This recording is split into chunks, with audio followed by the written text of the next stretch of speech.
ഒരാളുടെ സ്വഭാവം അളക്കാൻ ഒരു ടേപ്പ് വെച്ചാൽ എങ്ങനെയിരിക്കും? അല്ലെങ്കിൽ അവരടുത്തതായി എന്ത് ചെയ്യുമെന്ന് പ്രവചിക്കാൻ ഒരു ഫോർമുല ഉണ്ടാക്കിയാലോ? കേൾക്കുമ്പോ ഒരു സയൻസ് ഫിക്ഷൻ സിനിമ പോലെ തോന്നുന്നുണ്ട്. അതെയല്ലേ? പക്ഷേ റെയ്മണ്ട് കാറ്റൽ എന്നൊരു മനഃശാസ്ത്രജ്ഞൻ, അദ്ദേഹം തന്റെ ജീവിതം ഏതാണ്ട് മുഴുവനായി ഇതിനു വേണ്ടിയാണ് മാറ്റിവെച്ചത്. ശരിയാണ്. വ്യക്തിത്വം എന്ന് പറയുന്നത് വെറുതെ വർണ്ണിക്കാനുള്ള ഒന്നല്ല, അത് കൃത്യമായി അളക്കാനും പ്രവചിക്കാനും കഴിയുന്ന ഒന്നാണെന്ന് അദ്ദേഹം വിശ്വസിച്ചു. അതെ, അദ്ദേഹത്തിന്റെ ആ ഒരു വലിയ പരീക്ഷണത്തിന്റെ കഥയാണ് നമ്മൾ ഇന്ന് പരിശോധിക്കാൻ പോകുന്നത്. നമ്മുടെ കയ്യിലുള്ള ഈ പഠനരേഖകൾ മുഴുവൻ അദ്ദേഹത്തിന്റെ ഈ ഒരു ശ്രമത്തെക്കുറിച്ചാണ്. അതെ, ഇവിടെയാണ് കാറ്റലിന്റെ ഒരു വിപ്ലവകരമായ ചിന്ത വരുന്നത്. ഫ്രോയിഡിനെ പോലുള്ളവർ മനസ്സിന്റെ ആഴങ്ങളെയും നിഗൂഢതകളെയും പറ്റി സംസാരിച്ചപ്പോൾ കാറ്റൽ പറഞ്ഞു, അതൊന്നും പോരാ, എനിക്ക് പേഴ്സണാലിറ്റി ഒരു മാത്തമാറ്റിക്സ് പോലെ കൃത്യമാക്കണം. ഓക്കെ, അപ്പം നമുക്ക് അതിൽ നിന്ന് തന്നെ തുടങ്ങാം. വ്യക്തിത്വത്തെ ഒരു പ്രവചനത്തിനുള്ള ഉപാധിയായി കാണുന്ന ഈ ആശയത്തെപ്പറ്റി നിങ്ങളുടെ നോട്ടുകളിൽ പറയുന്നുണ്ടല്ലോ. എന്താണ് അതുകൊണ്ട് ഉദ്ദേശിക്കുന്നത്? കാറ്റൽ അതിനൊരു നിർവചനം തന്നെ കൊടുക്കുന്നുണ്ട്.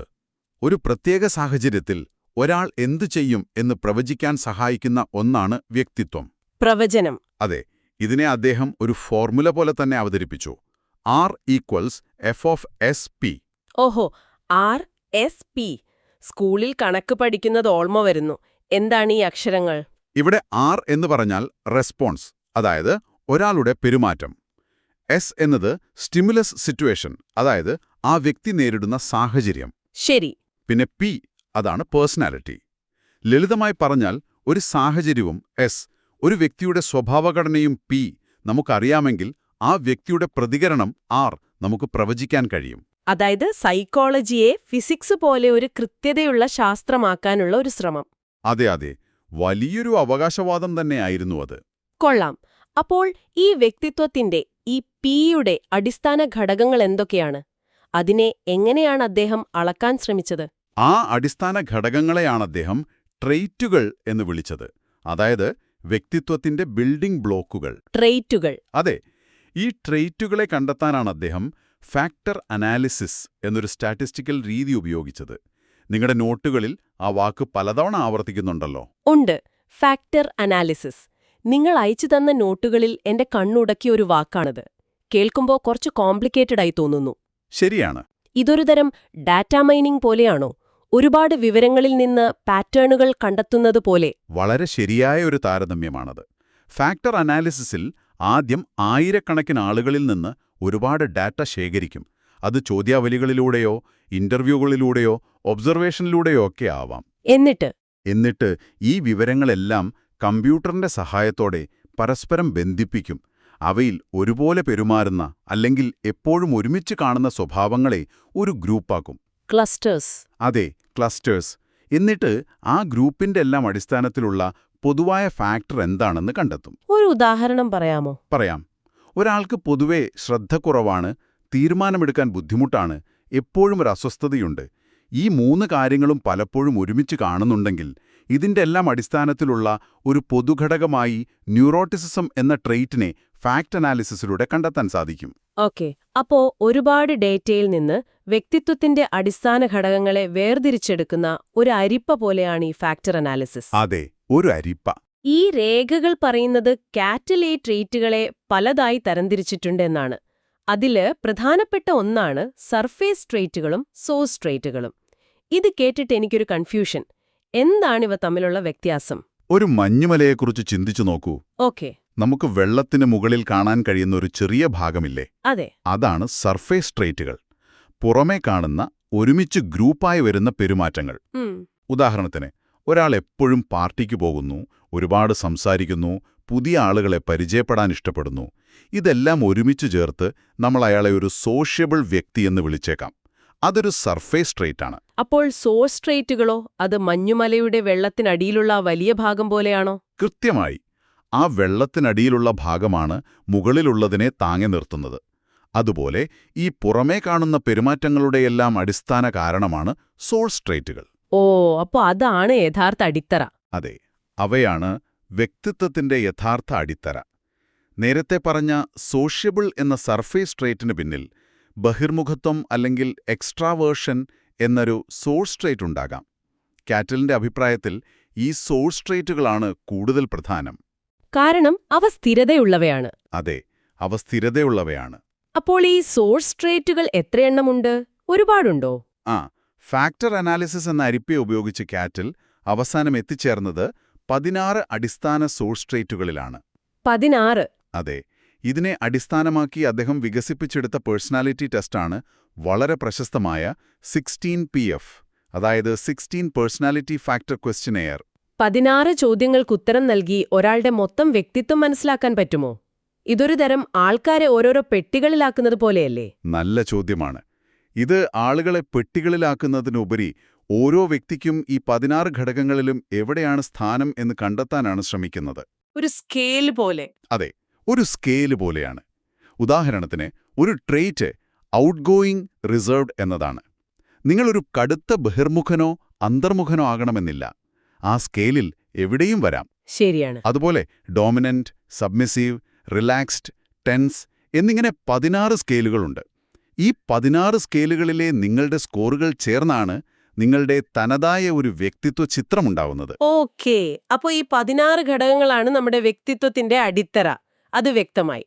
അപ്പോൾ ഒരു ചോദ്യം, ഈ ഘടകങ്ങളുമായി നമ്മൾ ജനിക്കുന്നതാണോ അതോ ജീവിച്ചു പോകുമ്പോൾ ഉണ്ടാക്കിയെടുക്കുന്നതാണോ?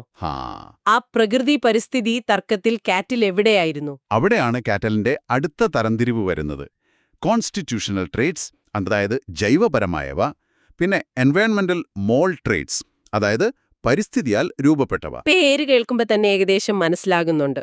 അതെ, കോൺസ്റ്റിറ്റ്യൂഷണൽ ട്രേറ്റുകൾ നമ്മുടെ ജനിതകവും ശാരീരികവുമായ അവസ്ഥകളിൽ നിന്ന് വരുന്നതാണ്.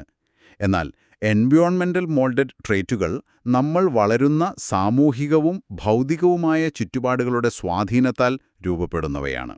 അപ്പോൾ നമ്മൾ വളരുന്ന സാഹചര്യങ്ങൾ പ്രധാനമാണ്. വളരെ പ്രധാനമാണ്. പാരമ്പര്യമാണോ പരിസ്ഥിതിയാണോ കൂടുതൽ പ്രധാനം എന്നതിന് കാറ്റിൽ ഒരു കണക്ക് തന്നെ പറയുന്നുണ്ട്. അദ്ദേഹത്തിന്റെ പഠനങ്ങളനുസരിച്ച് വ്യക്തിത്വത്തിന്റെ ഏകദേശം 1/3 പാരമ്പര്യവും ബാക്കി 2/3 ഭാഗം നമ്മുടെ ചുറ്റുപാടുകളുടെ സ്വാധീനവുമാണ്. ഓ, അപ്പോൾ അനുഭവങ്ങൾക്ക് വലിയ പ്രാധാന്യമുണ്ട്. തീർച്ചയായും. കൊള്ളാം. ഈ സോഴ്സ് ട്രേറ്റുകളെ അവയുടെ പ്രവർത്തനം അനുസരിച്ച് വീണ്ടും തരംതിരിച്ചിട്ടുണ്ടല്ലോ. കഴിവ്, സ്വഭാവരീതി, പ്രചോദനം എന്നൊക്കെ. അത് കുറച്ചുകൂടി സങ്കീർണമാണെന്ന് തോന്നുന്നു. അതെ, പക്ഷെ അത് നമ്മുടെ പെരുമാറ്റത്തിന്റെ എങ്ങനെ, എന്തിന് എന്ന് മനസ്സിലാക്കാൻ സഹായിക്കും. ഓക്കേ. ട്രേറ്റ്സ് അഥവാ സ്വഭാവരീതി, ഇത് നമ്മുടെ പെരുമാറ്റത്തിന്റെ സ്റ്റൈലിനെക്കുറിച്ചാണ്. നിങ്ങൾ വേഗത്തിൽ സംസാരിക്കുന്ന ആളാണോ, പെട്ടെന്ന് ദേഷ്യം വരുന്ന ആളാണോ എന്നതൊക്കെ ഇതിൽ വരും. ഓ, അപ്പോൾ ഒരാൾ വൈകാരികമായി അസ്ഥിരനാണ്, അതായത് ഇമോഷണലാണ് എന്ന് പറയുന്നത് ഒരു ടെമ്പറമെന്റ് ട്രേറ്റ് ആണ്. അതെ അതെ. ഇനി മൂന്നാമത്തേതും ഒരുപക്ഷെ ഏറ്റവും പ്രധാനപ്പെട്ടതുമാണ് ഡൈനാമിക് ട്രേറ്റ്സ്, ചാലകശക്തികൾ. അതെ, നമ്മുടെ പെരുമാറ്റത്തിന് പിന്നിലെ എന്തിന് എന്ന ചോദ്യത്തിനുള്ള ഉത്തരം ഇതാണ്. നമ്മുടെ ലക്ഷ്യങ്ങൾ, ആഗ്രഹങ്ങൾ, താൽപ്പര്യങ്ങൾ എന്നിവയെല്ലാം ഇതിൽപ്പെടും. നിങ്ങൾക്ക് വിജയിക്കണമെന്ന വാശിയുണ്ടെങ്കിൽ അതൊരു ഡൈനാമിക് ട്രേറ്റ് ആണ്. ഈ ഡൈനാമിക് ട്രേറ്റുകൾ, അതായത് നമ്മുടെ മോട്ടിവേഷനുകൾ, കുറച്ചുകൂടി വിശദീകരിക്കാമോ?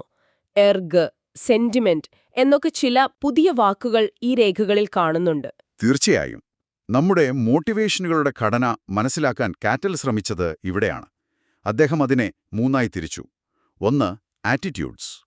ഒരു പ്രത്യേക സാഹചര്യത്തിൽ ഒരു പ്രത്യേക രീതിയിൽ പ്രവർത്തിക്കാനുള്ള നമ്മുടെ താൽപ്പര്യമാണിത്. ഉദാഹരണത്തിന്, എനിക്കിന്ന് സിനിമയ്ക്ക് പോകണമെന്നത്. അതെ, അതൊരു ആറ്റിറ്റ്യൂഡാണ്. രണ്ടാമത്തത് എർഗ്സ്. ഇവ നമ്മുടെ ഉള്ളിലുള്ള അടിസ്ഥാനപരമായ ബയോളജിക്കൽ ഡ്രൈവുകളാണ്. വിശപ്പ്, ദാഹം. അതെ, വിശപ്പ്, ദാഹം, ഭയം, ജിജ്ഞാസ, ലൈംഗികത, കൂട്ടം ചേരാനുള്ള ആഗ്രഹം, അങ്ങനെയുള്ള സഹജമായ പ്രേരണകൾ. Okay, biological drives. അപ്പോൾ സെന്റിമെന്റുകളോ? സെന്റിമെന്റുകൾ നമ്മൾ പഠിച്ചെടുക്കുന്നതാണ്. കുടുംബം, മതം, ജോലി, രാജ്യം, അല്ലെങ്കിൽ ഒരു ഹോബി തുടങ്ങിയ കാര്യങ്ങളോടുള്ള നമ്മുടെ ചിട്ടപ്പെടുത്തിയ മനോഭാവങ്ങളാണിവ. ഇത് നമ്മുടെ കൾച്ചറിൽ നിന്നും അനുഭവങ്ങളിൽ നിന്നും രൂപപ്പെടുന്നതാണ്. അപ്പോൾ ഈ മൂന്നും തമ്മിൽ എങ്ങനെയാണ് ബന്ധപ്പെട്ടിരിക്കുന്നത്? എന്റെ സിനിമ കാണാനുള്ള ആറ്റിറ്റ്യൂഡ്, എന്റെ വിശപ്പ് എന്നെർഗ്, എന്റെ കുടുംബത്തോടുള്ള സെന്റിമെന്റ്, ഇവയെല്ലാം എങ്ങനെയാണ് ഒരുമിച്ച് പ്രവർത്തിക്കുന്നത്? ആ ബന്ധം കാണിക്കുന്നൊരു ശൃംഖലയാണ് ഡൈനാമിക് ലാറ്റിസ്. നമ്മൾ എന്തു ചെയ്യുന്നതിനും പിന്നിൽ പല തട്ടുകളായുള്ള കാരണങ്ങളുണ്ടാകും. ഉദാഹരണത്തിന്, നിങ്ങളിപ്പോൾ ഈ സംഭാഷണം കേൾക്കുന്നു. അതെന്തുകൊണ്ടാവാം? പുതിയ കാര്യങ്ങൾ പഠിക്കണം എന്നൊരു ആറ്റിറ്റ്യൂഡ്. അത് ഒരുപക്ഷേ അറിവുകളൊരാളായിരിക്കണം എന്നൊരു സെന്റിമെന്റിന്റെ ഭാഗമായിരിക്കാം. ശരി.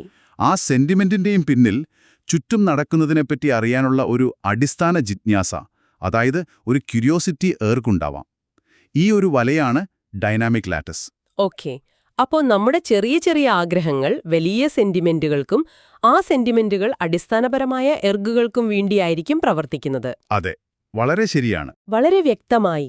ഒരു ഡിറ്റക്റ്റീവിനെ പോലെയാണ് കാറ്റൽ വിവരങ്ങൾ ശേഖരിച്ചത് എന്ന് തോന്നുന്നു. ഇത്രയും വലിയൊരു തിയറി ഉണ്ടാക്കാൻ അദ്ദേഹം എവിടെ നിന്നൊക്കെയാണ് തെളിവുകൾ ശേഖരിച്ചത്? കറക്റ്റ്. ഒരിടത്തുനിന്ന് മാത്രം വിവരമെടുത്താൽ വിശ്വസിക്കാൻ പറ്റില്ലല്ലോ. അതുകൊണ്ട് കാറ്റൽ 3 തരം ഡാറ്റ ഉപയോഗിച്ചു. അദ്ദേഹം അതിനെ LQOT ഡാറ്റ എന്ന് വിളിച്ചു. LQOT. ഒന്നാമത്തത് എൽ ഡാറ്റ, അഥവാ ലൈഫ് റെക്കോർഡ്സ്. ഒരാളുടെ യഥാർത്ഥ ജീവിതത്തിലെ പെരുമാറ്റങ്ങൾ, സ്കൂളിലെ ഗ്രേഡുകൾ, ട്രാഫിക് നിയമലംഘനങ്ങളുടെ എണ്ണം, കൂട്ടുകാരുടെ എണ്ണം, അങ്ങനെയുള്ള യഥാർത്ഥ ജീവിത സംഭവങ്ങൾ. രണ്ടാമത്തേത് ക്യൂ ഡേറ്റ ആയിരിക്കും. ക്വസ്റ്റ്യനെയർ അല്ലേ? അതെ, ക്യൂ ഡാറ്റ അഥവാ ക്വസ്റ്റ്യനെയർ ഡാറ്റ. നമ്മൾ നേരത്തെ പറഞ്ഞ 16PF ഇതിനൊരു ഉദാഹരണമാണ്. വ്യക്തികൾ സ്വയം പൂരിപ്പിച്ചു നൽകുന്ന ചോദ്യാവലികളിൽ നിന്നുള്ള വിവരങ്ങൾ. പക്ഷേ ഇതിനൊരു പ്രശ്നമുണ്ട്. ആളുകൾ കള്ളം പറയുമായിരിക്കും അല്ലേ? അതെ. ഓൺലൈനിലെ പേഴ്സണാലിറ്റി ക്വിസുകളിലൊക്കെ നമ്മളെപ്പറ്റി നല്ലത് പറയാനല്ലേ ശ്രമിക്കാറ്? തീർച്ചയായും. അല്ലെങ്കിൽ നമ്മളെപ്പറ്റി നമുക്ക് തന്നെ ഒരു തെറ്റായ ധാരണയുണ്ടാവാം. ആ പ്രശ്നം മറികടക്കാനാണ് കാറ്റൽ 3ാമത്തെ ഡാറ്റ ഉപയോഗിച്ചത്. OT data. OT ഡാറ്റ അഥവാ ഒബ്ജക്റ്റീവ് ടെസ്റ്റ് ഡാറ്റ. ഇവിടെ നിങ്ങൾ അറിയാതെ നിങ്ങളുടെ സ്വഭാവം അളക്കുന്ന ഒരുതരം വിദ്യയാണ്. അതെങ്ങനെ? പ്രത്യേക സാഹചര്യങ്ങൾ കൃത്രിമമായി ഉണ്ടാക്കി അതിൽ നിങ്ങളുടെ പ്രകടനം വസ്തുനിഷ്ഠമായി വിലയിരുത്തും. ഉദാഹരണത്തിന്, ഒരു മഷിയൊപ്പ് കാണിച്ച് അതിൽ എന്ത് കാണുന്നു എന്ന് ചോദിക്കുന്ന റോഷാക്ക് ടെസ്റ്റ് പോലുള്ളവ. അല്ലെങ്കിൽ ഒരു പ്രശ്നം പരിഹരിക്കാൻ തന്നിട്ട് നിങ്ങൾ അതെങ്ങനെ കൈകാര്യം ചെയ്യുന്നു എന്ന് നിരീക്ഷിക്കുന്നത്. ഇവിടെ നിങ്ങൾക്ക് എളുപ്പത്തിൽ നിങ്ങളുടെ പ്രതികരണങ്ങൾ നിയന്ത്രിക്കാൻ കഴിയില്ല. അപ്പോൾ LQOT ഈ 3 തരം ഡാറ്റകളും ഒരുമിച്ച് വിശകലനം ചെയ്താണ് കാറ്റൽ തന്റെ സിദ്ധാന്തങ്ങൾക്ക് ഉറപ്പുവരുത്തിയത്. അതെ.